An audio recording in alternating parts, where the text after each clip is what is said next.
Hi, this is Hansa, And this is Terry.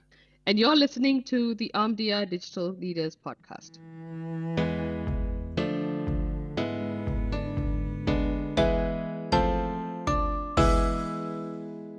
Today we have with us Al Blake, who's an Omdia principal analyst and executive advisor. And he's going to talk to us about using principles to make technology decisions rather than having to justify on a daily basis or on a monthly basis and developing 5-year plans. So, Al, welcome. Thanks, Terry, and good morning, good afternoon, good evening, wherever people are. Pleased to be here. The principles approach to technology planning, I guess, came out of a sense of frustration of being in an executive Groundhog Day and being continually asked by boards or senior executives for where is your technology plan, with a view that that would be produced in incredibly fine detail over perhaps even a 5-year time horizon. And having lived that pain and agony on multiple occasions, we started to wonder whether there was a better way to do things, because I think that most people would realise the world has changed from 20, 30 years ago when people like myself joined the IT space, where things were much more predictable. And it was possible to have a long term plan, and it was possible to a certain extent to put in lots and lots of detail. I don't believe that's the case anymore. So why isn't it possible to have a 5-year plan? Surely you have to plan. I mean, you're building infrastructure here. You have to plan in the long term. Why? What is the problem with that? Well, there's a couple of things there, Terry. I'll unpack that a little bit. The first thing is I'd probably even debate whether you're building infrastructure. In many cases, for many organisations, for a large part of the time, they're not building infrastructure anymore, but they've kept the same planning regime. And often that's not, dare I say, the fault, wrong word to use probably, but it's not at the behest of the IT people. It's more that the organisational structures and culture say, oh, every year we'll have the IT plan will get tabled at board meeting X or whatever it might be. So it's one of those things where the organisational process has become embedded when the world has changed. And the key thing that's changed is the rate of technical change. We're all aware that a large number of our IT systems are delivered through cloud delivered services. They're agile, they're updated continuously, and trying to predict 3, 4, 5 years out which particular month you're going to implement which feature of which SaaS product is a recipe for frustration.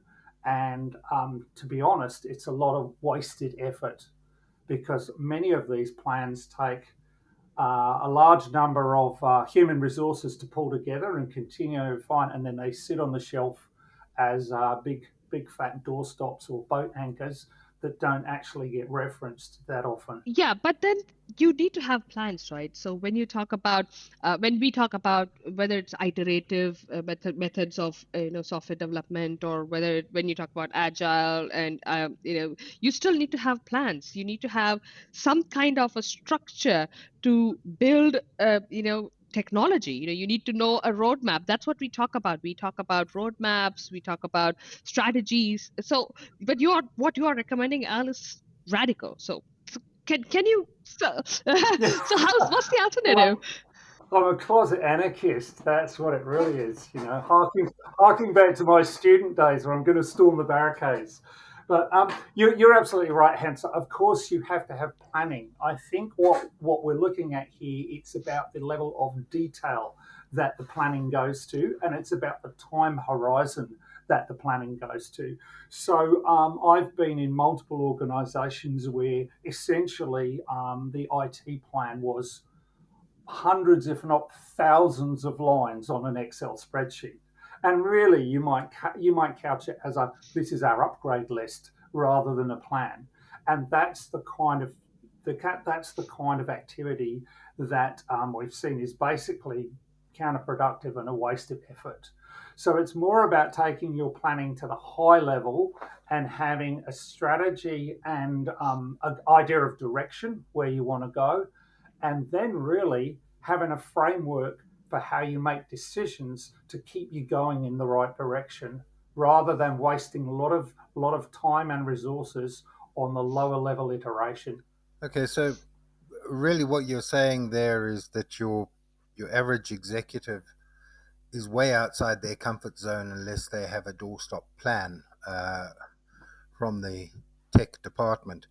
But what is the alternative to uh, what will make your executives comfortable, um, other than a detailed, as you say, planning into the future, which may never exist? What is the alternative there? Well, I think, Terry, one of the things that I've identified is that the detailed plan, although they say that they want it because they've always had it, and it's like, we'll have another one. Um, it actually reinforces for many non-tech executives their poor perceptions of IT, because it is 4,000 lines of deep technical stuff in an Excel spreadsheet that they can't understand. So, kind of, it gets tabled, no one reads it, it gets filed, and it reinforces, oh, it's all those geeks playing with their toys again. Why are we wasting money on this? The approach that I have found actually engages those non technical executives far better is to identify a small number of principles that you can say, this is why we are doing the technical work, and these are the directions that we're trying to go in. So rather than getting bogged down in the detail, you talk about a small number of high level principles that the organization is aiming to follow in its technical planning and technical implementation. To our listeners, this is something that we have discussed in previous episodes on our discussions on IT mandates and what they should be, and whether the whole transformation strategy and the planning process is it indeed strategic. So if you haven't heard those episodes, just go in and look up our previous episodes on this. So Al, that's a great point, and that is something that Terry and I have also discussed. That IT has to continuously justify itself, and nobody wants to listen into those justifications. And we did speak about instances where if IT is able to demonstrate tangible information or tangible results, and say that, okay, this is what makes technology in the enterprise valuable, and that is put together in terms that is understood by the rest of the business, it makes a significant impact. And Terry had given a couple of really good examples around that. But when you talk about principles, can you explain what you mean by a principle, and give an example of a principles-based approach? Yes, certainly I can, Hansa. And I think one of the interesting things about the principles that actually work, or the principles that seem to deliver, um, they lend themselves to sound bites. So they lend themselves to be summarized in a small 4 word phrase. And it's almost like we're stealing something here from the politicians. Politicians know this all the time, right? They know you cannot explain a complex concept unless you have a snappy phrase. Now, that annoys the heck out of many of us, but it is a reality. And I'll give you an example. One that has resonated really well is device and location independence. Yeah. So that can encapsulate everything that we know about remote working, remote access and security, the fact that you need to have mobile devices, that you need to have Wi-Fi, etc., etc. But you don't want to get into that discussion. You want to bring it down to say one of their principles of technology investment is device and location independence, and it's small enough and snappy enough that it can be repeated over and over and be understood and repeated, dare I say, by the non technical executives. One of the measures of achievement I have for the principles I've used is when they get repeated by non-technical executives. It's almost a bit like my work here is done. If the non-tech executive saying, "Oh, we really need device and location independence," well, then you've scored. And I've picked that one because, of course, that's a principle that we've all been trying to do for quite some time. It's come to the fore with COVID and pandemics and people working from home, and any organisation that was following a principle of device and location independence, whether they'd articulated it or not, were better positioned to deal with COVID. So it almost shows the benefit of having a philosophy that says, let's follow that as a principle.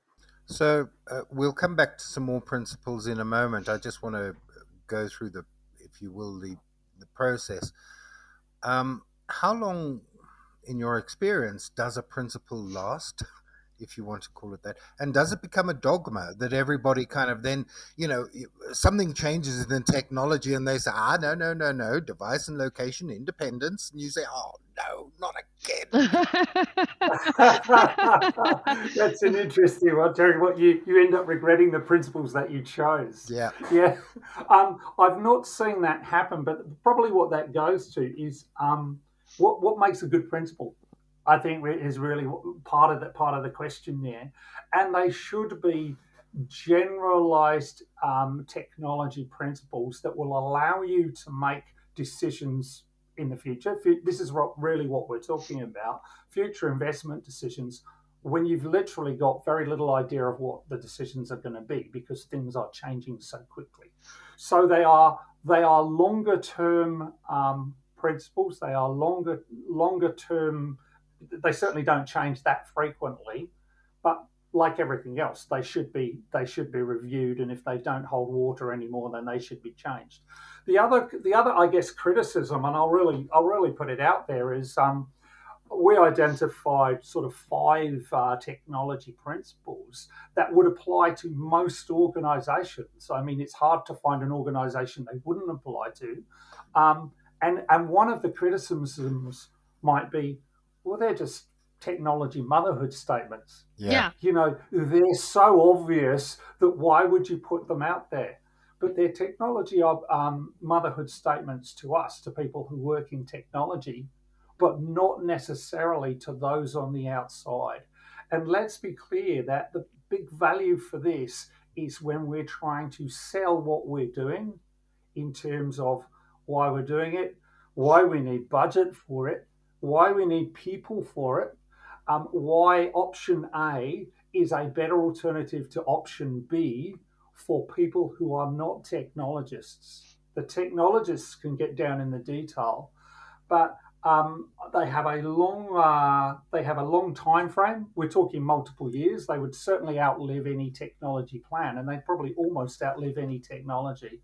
But I don't think organisations should be, I guess, concerned that they are too obvious, or as I said, motherhood statements, because in some ways that's the whole point. And I'll come back to I'll give you a second example, one that has really resonated. And in fact, we've written papers on it in Omdia in other kind of scenarios, is to minimize technical debt.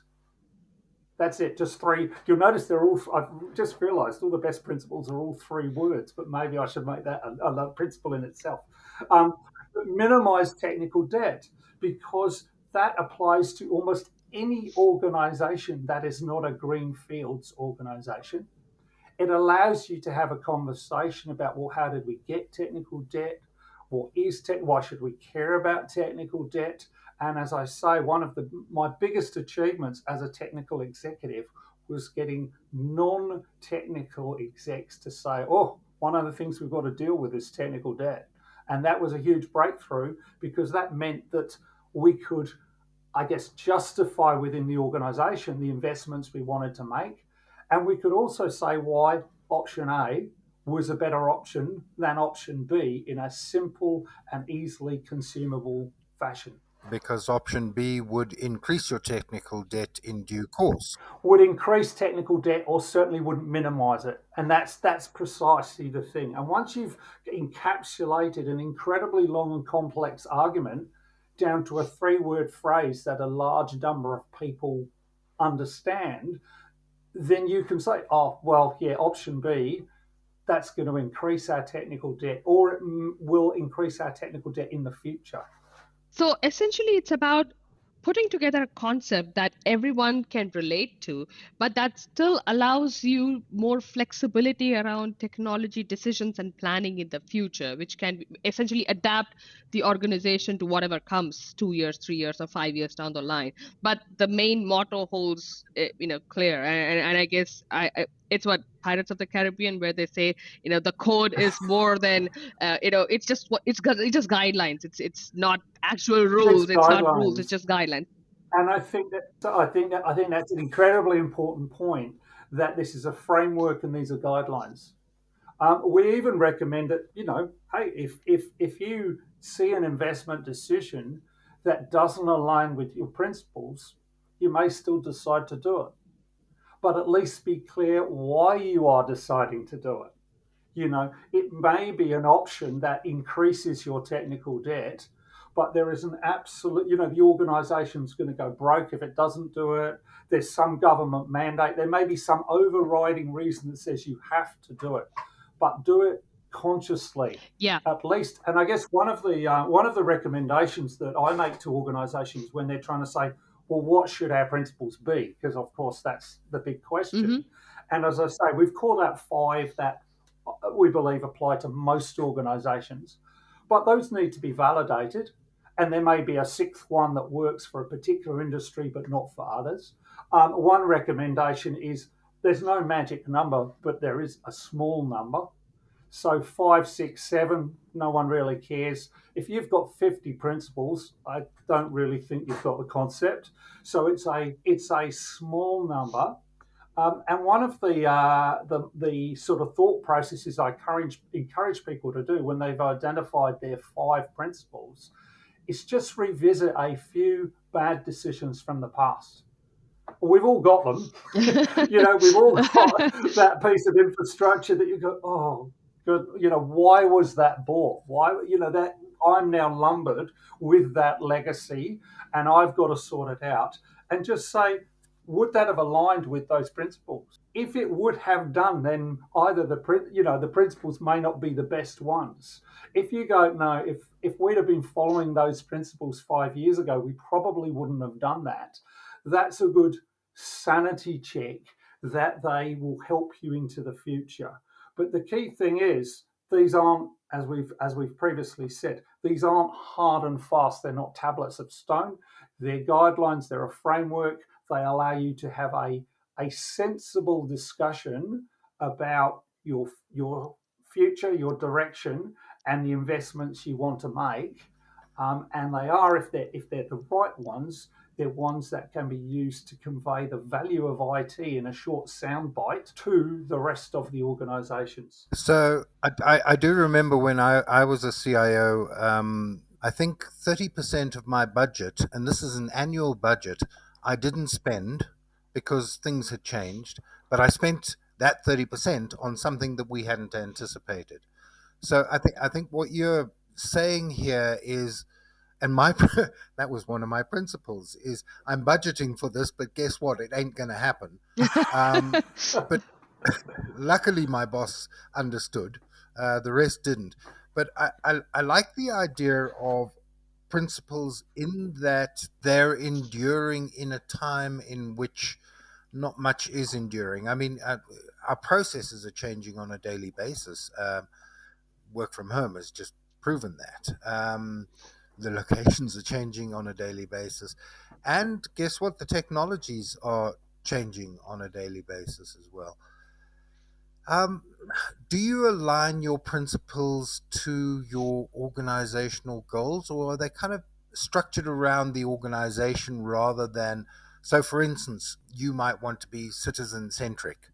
So, would there be a principle for technology that encompasses citizen centricity? I would be very cautious about doing that. And the reason that I say that is, that's really the organization's strategy. And if you're not careful, what you're going to do is you're just going to have a second iteration of the business strategy. It's already there. You absolutely should be following it, and your technology principle should be supporting that. But I don't believe there's any value in, say, a government agency at the top level saying we'll be citizen centric, and then one of your principles. Remember, I've said you're only going to have 4 or 5, so don't waste one saying we're going to be citizen Yeah. centric. Now, to give you a very, very tangible example, one of the principles that, again, motherhood statement, but resonates well with most organisations is converge on a single source of truth. Okay. Explain that. Explain that to me. Actually, no. Explain that to the politicians first, and then explain it to me. Whose truth are we talking about here? So the key aspect of that principle, and a single source of truth, is a perhaps a phrase that's been overworked in many organisations. And as I say, these are suggestions, but the key aspect of it is My immediate thought was database. yeah, Yes. Have a but clean don't forget. database. Analytics. I was thinking analytics. Oh, See, there analytics you go. dashboards. Everyone's showing their own little technological prejudice there. No, the key thing is what we're talking about is a single source of truth for a piece of information. So this is not a database to rule them all, a system to rule them all. It could be federated.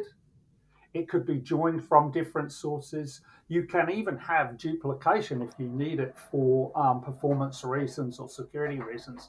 But the key aspect is each piece of information only has one authoritative source. So if that's the authoritative source and everything else refers to it, then you can minimize the amount of redundant duplication. And that's the critical thing. You can also, if you have a single source of truth that I think most of us realize, large amounts of effort is spent in most organizations in trying to sort out overlapping data sets and identify which of those data sets is the correct one, for want of a better word. And the single source of truth example is often used within government, where governments have let's put it this way, an aspirational goal. I mean, we shouldn't oversell this, but all governments have an aspirational goal for the citizen to be able to tell them once, right? The tell them once is almost like a government principle that I've heard repeated around the world in almost every government I've worked with and for. The tell them once. Not many have got there, but that doesn't mean it's not a good principle. And it doesn't mean that when you're looking at government infrastructure, you shouldn't be saying, does this decision we are trying to make, the A, B, or the ABC decision, take us towards that or not? And I think that both the technical debt example we talked about and the single source of truth example are fantastic, because what it's about is about direction. Mm-hmm. Yeah. Right? You can't have a plan most organizations can't have a plan to say, we will have a project that will fix technical debt this year. Yeah. Right. They're deluding themselves if they think they are, because in most complex organizations, it's too big, it's too embedded, it's too expensive. But what they can have is a principle that says we will minimize technical debt, which means we won't create any new technical debt, which almost seems like an oxymoron, but it does happen. You can see systems going in and going, this is actually making the situation worse. So I guess the first iteration of the principle is don't make it worse. And the second iteration is wherever you can, incrementally reduce it. So you're going in that direction, you're in alignment with your principles.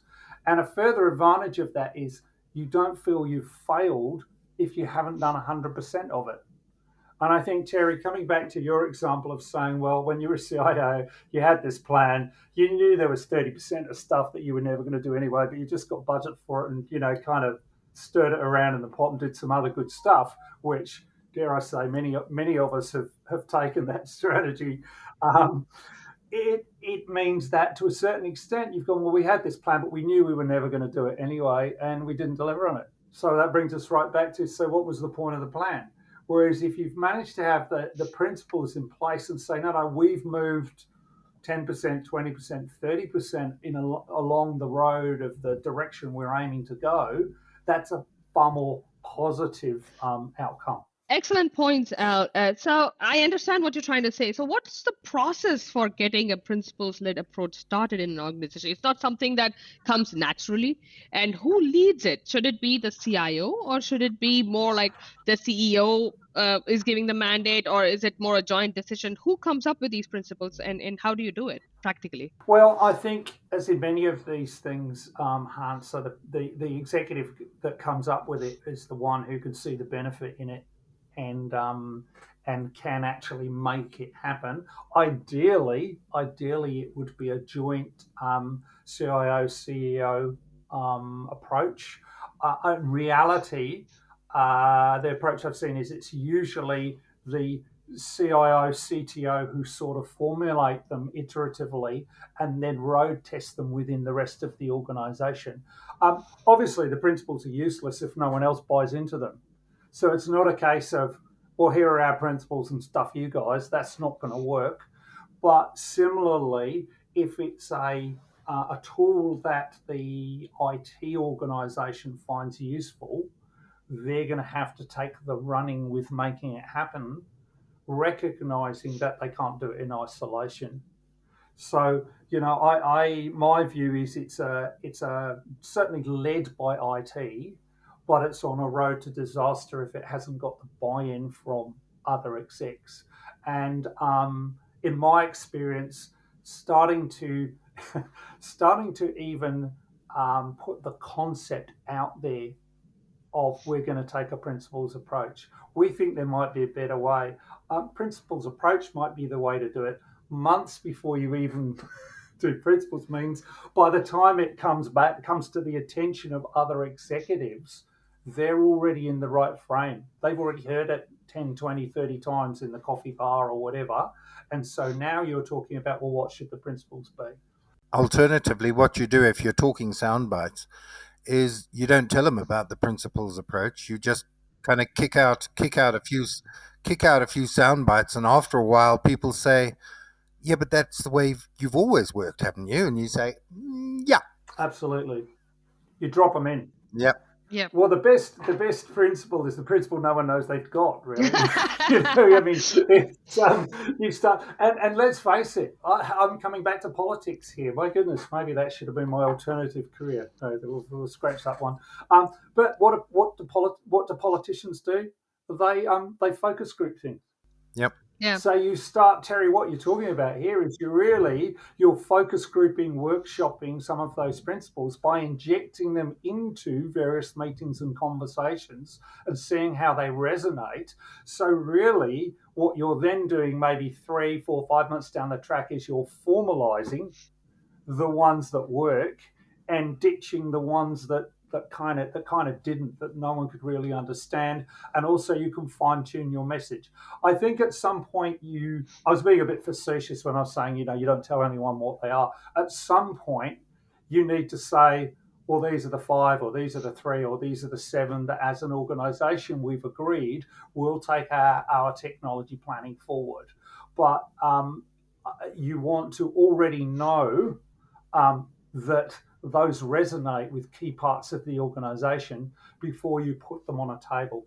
And then my last piece of advice is get someone really, really, really good at graphics to come up with a lovely one-page infographic of how they all interact, because that from my experience that's the key selling mechanism that people can stick up on their walls, color and arrows and things like that. And I have to say, when you see a really good graphic artist take a scribbly concept that you've written on a whiteboard and turn it into something beautiful, you suddenly realize, that's why that's a real talent, and I don't have it. Well, excellent. So, in multiple ways, your principles, based approach to technology planning is similar to it essentially is trying to shorten the cycles around making technology decisions, similar to what iterative and agile and all does. And in a way, it should go hand in hand with those, because when enterprises are talking about building adaptable, agile, nimble, flexible businesses,